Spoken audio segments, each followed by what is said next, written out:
जब बात इन्वेस्टमेंट शुरुआत करने की हो तो आज से अच्छा कोई समय नहीं है। और अगर आप अपनी 20s में हैं तो आपका बिगेस्ट एसेट आपका टाइम इन हैंड है।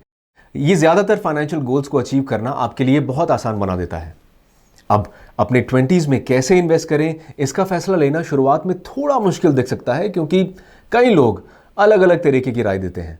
इसलिए इस वीडियो में हम इन्वेस्टमेंट की कुछ ज़रूरी खास स्ट्रैटेजीज के बारे में बात करेंगे जिसे हर एक को अपने 20s में अप्लाई करना चाहिए। और अगर आप अपने 20s में नहीं हैं लेकिन अब भी इन्वेस्टमेंट में नए हैं तो भी इस वीडियो का कंटेंट आपके लिए एक अच्छी चेकलिस्ट और समय समय पर रिफ्रेशर का काम करेगा। तो आइए शुरू करते हैं।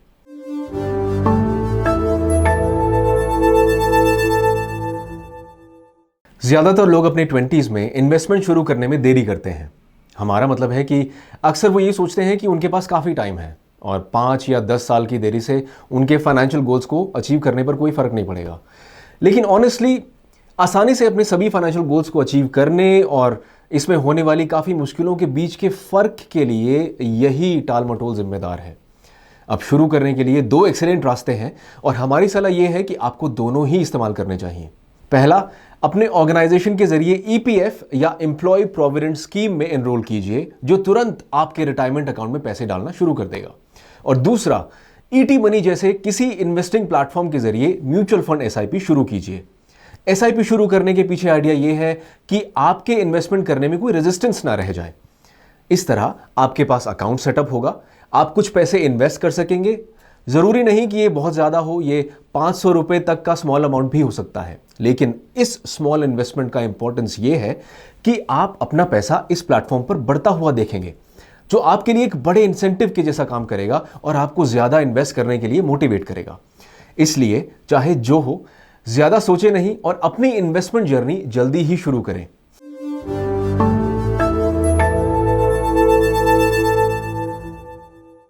हमारे एजुकेशन सिस्टम की कमी यह है कि ये मनी, इन्वेस्टिंग और पर्सनल फाइनेंस को कवर नहीं करता है। इसका मतलब यह है कि टाइम निकालकर एसेंशियल फाइनेंशियल स्किल लर्न करना आपके ऊपर है। और इसी वजह से ये आपके लिए बड़ा मौका है क्योंकि आप जितना ज्यादा लर्न करेंगे आपका फाइनेंस उतना ही ऑर्गेनाइज्ड होगा और आपके स्कैम और गलत नीयत वाले फाइनेंशियल इंटरमीडियरीज के जाल में फंसने की उतने ही कम चांसेस होंगे। तो आपको क्या लर्न करना चाहिए? दरअसल लर्न करने के लिए कई चीजें हैं। अगर आप अपने 20s में हैं और अभी इन्वेस्टिंग शुरू करने जा रहे हैं तो पर्सनल फाइनेंस के इन 5 पिलर्स के साथ शुरुआत कर सकते हैं। Budgeting, saving, investing products, financial matrix और टैक्सेस। इन सभी 5 एरियाज के बारे में इंफॉर्मेशन आसानी से वेबसाइट्स, ब्लॉग्स, बुक्स, पॉडकास्ट और ऑफ कोर्स यूट्यूब पर मिल जाएगी। In fact ET money YouTube channel पूरी तरह से इन्वेस्टिंग और पर्सनल फाइनेंस के ऐसे मैटर्स पर फोकस करता है जो आपके लिए नॉलेज का एक अच्छा रिपोजिटरी हो सकता है। इसीलिए अगर आपने अभी तक ऐसा नहीं किया है तो हमारे चैनल को जरूर सब्सक्राइब करें और जब भी हमारा कोई नया वीडियो रिलीज होता है उसके लिए टाइमली अलर्ट आपको मिल जाए, इसके लिए बेल आइकन को टैप कर दें।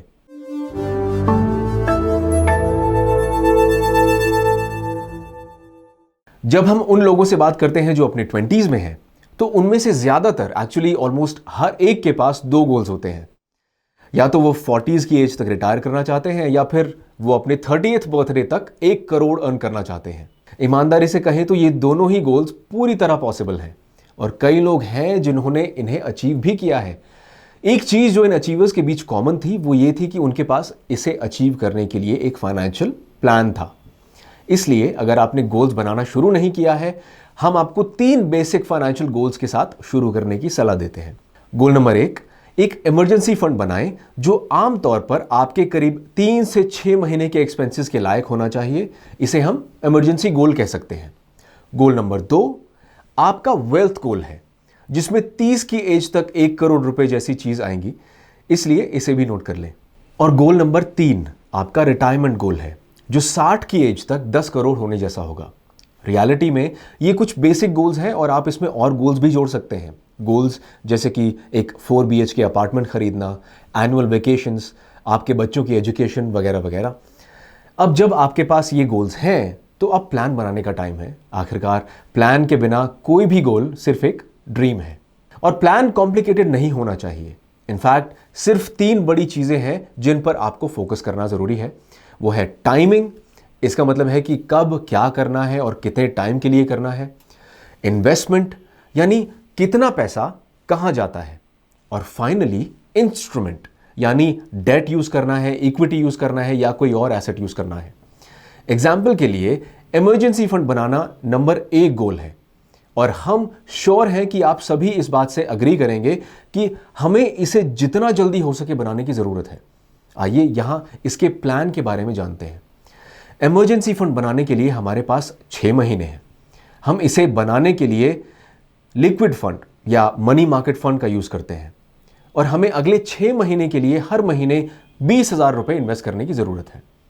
और इस तरह आप अपने हर फाइनेंशियल गोल के लिए एक प्लान बना सकते हैं।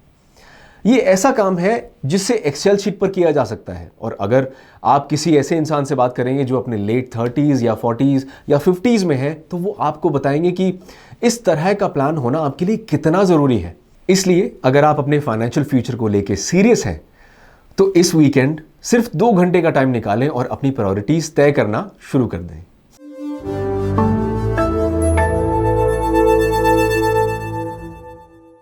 अरे भाई क्या करें, खर्चों के बाद इन्वेस्टमेंट के लिए कुछ बचता ही नहीं है। ये बात हमें अक्सर सुनने को मिलती है, और इस मामले में इक्वेशन इस तरह काम करती है। इनकम माइनस एक्सपेंसेस, और जो बाकी बचता है उसे सेव किया जाता है, और ये वो सेविंग्स है जिसे बाद में इन्वेस्ट किया जाता है, which is income minus expenses equals to savings. इसीलिए अगर आपकी ज्यादातर इनकम एक्सपेंसेस में चली जाती है, तो आपके पास इन्वेस्टिंग करने के लिए बहुत कम या ना के बराबर पैसा बचता है। 20s में आने वाले कई लोग इन्वेस्टमेंट को टालने के लिए इस फॉर्मूले को अक्सर जस्टिफिकेशन के तौर पर इस्तेमाल करते हैं। इनफैक्ट ये प्रॉब्लम रीफ्रेमिंग से जुड़ी हो सकती है, जिसे एक्सपेंसेस और सेविंग्स पार्ट को आसानी से स्वैप कर सॉल्व किया जा सकता है। ऐसा करने के बाद हमारी इक्वेशन ऐसी होगी: income minus savings equals expenses. दूसरे शब्दों में कहें तो अब आप खुद को कुछ पैसे अलग रखने को एनकरेज कर रहे हैं। जरूरी नहीं कि ये पैसे ज्यादा हो सकता है कि हर महीने 1,000 या 2,000 रुपए हो, जो अब आपके इन्वेस्टमेंट अकाउंट में जा सकते हैं।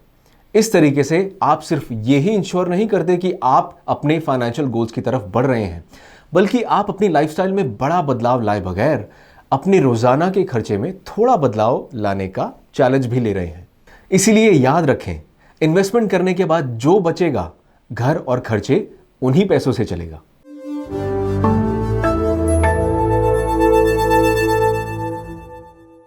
वेकेशन और इमरजेंसी फंड जैसे शॉर्ट टर्म गोल्स के लिए बहुत ज्यादा पैसों की जरूरत नहीं होती है। ये गोल्स 2 से 3 लाख में पूरे हो जाते हैं, और डेट फंड्स और फिक्स डिपॉजिट जैसे इंस्ट्रूमेंट्स इस तरह के गोल्स को हैंडल करने के लिए सफिशिएंट है। हालांकि घर खरीदना, बच्चे का एजुकेशन, रिटायरमेंट जैसे लॉन्ग टर्म गोल्स के लिए आपको काफी पैसों की जरूरत होती है, जो कुछ करोड़ में भी हो सकते हैं। लॉन्ग टर्म गोल्स के लिए इक्विटीज में ज्यादा पैसे एलोकेट करना आइडियल स्ट्रैटेजी है। इनफैक्ट एक थंब रूल जो 20s में अच्छा काम करता है वो है 100 माइनस एज रूल। इस रूल के मुताबिक आपकी एज और 100 के बीच का डिफरेंस इक्विटीज का वो परसेंटेज है जो आपके पोर्टफोलियो में होना चाहिए। एग्जाम्पल के लिए, अगर आप 26 साल के हैं तो 100 माइनस 26 यानी आपके लॉन्ग टर्म इन्वेस्टमेंट्स का 74% इक्विटीज इंस्ट्रूमेंट में होना चाहिए। अब एक एसेट क्लास के फॉर्म में फिक्स डिपॉजिट्स या डेट के मुकाबले इक्विटीज ज्यादा वॉलेटाइल होते हैं।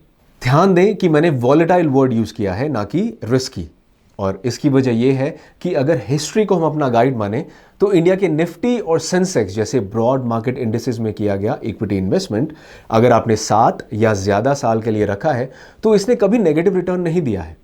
हाँ, इक्विटीज में अप्स एंड डाउन्स के पीरियड रहे हैं, लेकिन ये ऐसी चीज है जिसे 20s के इन्वेस्टर्स 50s के इन्वेस्टर्स के मुकाबले अच्छी तरह अब्जॉर्व कर सकते हैं।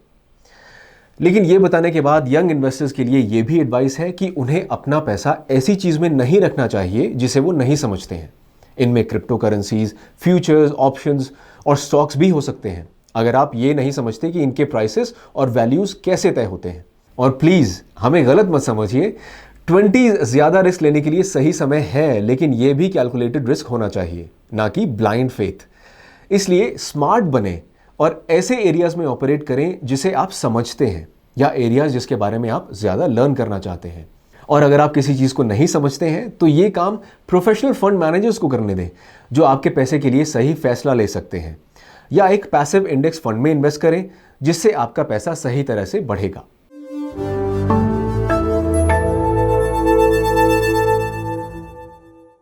ऑटोमेशन की क्वालिटी यह है कि ये चीज़ों को आसान बना देता है। ये एक फैक्ट्री और एक ऑफिस के लिए जितना ज़्यादा सच है, उतना ही इन्वेस्टिंग के मामले में भी। अपने इन्वेस्टमेंट का ऑटोमेशन करने का सबसे इफेक्टिव तरीका है सिस्टमैटिक इन्वेस्टमेंट प्लान, यानी एसआईपी शुरू करना, जो ज़्यादातर फंड हाउसेस ऑफर करते हैं।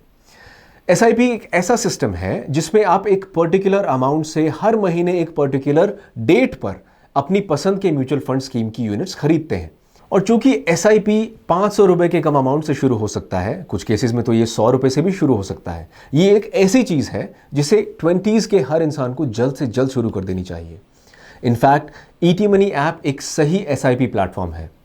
हम कुछ ही मिनट्स में आपका एसआईपी शुरू कर सकते हैं। और ये जानने के लिए कि एसआईपी क्या कर सकते हैं, यहां एक टेबल है जो ये दिखाता है कि अलग अलग मंथली एसआईपी अमाउंट के यूज से 10, 20, 30 साल में कितना फाइनल कॉर्पस एक्यूमुलेट किया जा सकता है।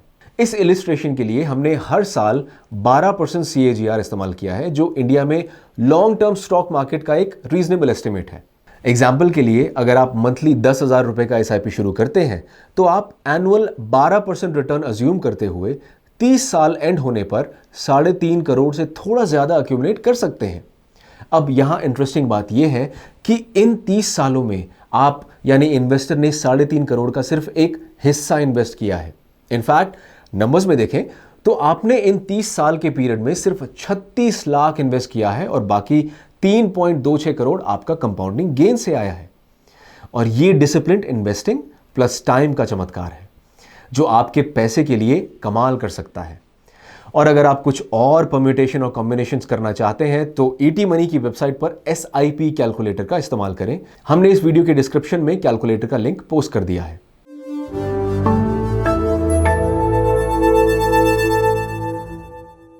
जी हां, बिल्कुल फ्री। और अगर आप सैलरीड हैं तो ये एम्प्लॉय प्रोविडेंट फंड स्कीम के फॉर्म में अवेलेबल है। ये बिल्कुल सिंपल है, एक रिटायरमेंट प्रोग्राम जिसके लिए आपका एम्प्लॉयर रेडी होता है और आपके कॉम्पनसेशन का कुछ पार्ट डाइवर्ट करता है, जिस पर आपको एनुअल बेसिस पर इंटरेस्ट मिलता है। अब इस प्रोग्राम का कूल पार्ट ये है कि आपके कॉम्पनसेशन से एम्प्लॉय कंट्रीब्यूशन के फॉर्म में जो पैसा निकलता है, उतना ही पैसा आपका एम्प्लॉय कंट्रीब्यूट करता है। इसका मतलब है कि आपके नाम पर कंट्रीब्यूट होने वाला आधा अमाउंट आपको फ्री में मिलता है। इसमें कुछ छोटे छोटे टर्म्स एंड कंडीशंस हैं, लेकिन मामले का क्रक्स ये है कि अगर आप अभी ईपीएफ का फायदा नहीं उठा रहे हैं तो आपको अपनी सैलरी स्लिप को निकालना चाहिए और यह देखना चाहिए कि आपके एम्प्लॉयर और आपका कंट्रीब्यूशन उस तरह से मैच करता है जैसा कि उसे करना चाहिए। 20s हर एक की लाइफ के अमेजिंग साल होते हैं और हमने इस वीडियो में जो कुछ सजेशंस और प्रैक्टिसेस बताए हैं, इसका इस्तेमाल करके कोई भी न सिर्फ अपनी 20s को एंजॉय करेंगे, बल्कि इसके पॉजिटिव इफेक्ट्स का फायदा अपने 30s, 40s और इससे ज्यादा एज में उठा सकेंगे। और इसके साथ ही 20s की एज में कैसे इन्वेस्टिंग शुरू करनी चाहिए, इस पर हमारा सजेशंस और लर्निंग खत्म होता है।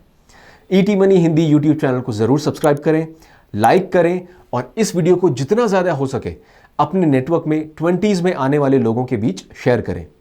अपना टाइम देने के लिए आपको धन्यवाद और नेक्स्ट वीक हम एक और इंफॉर्मेटिव वीडियो के साथ आपसे मिलने की उम्मीद करते हैं।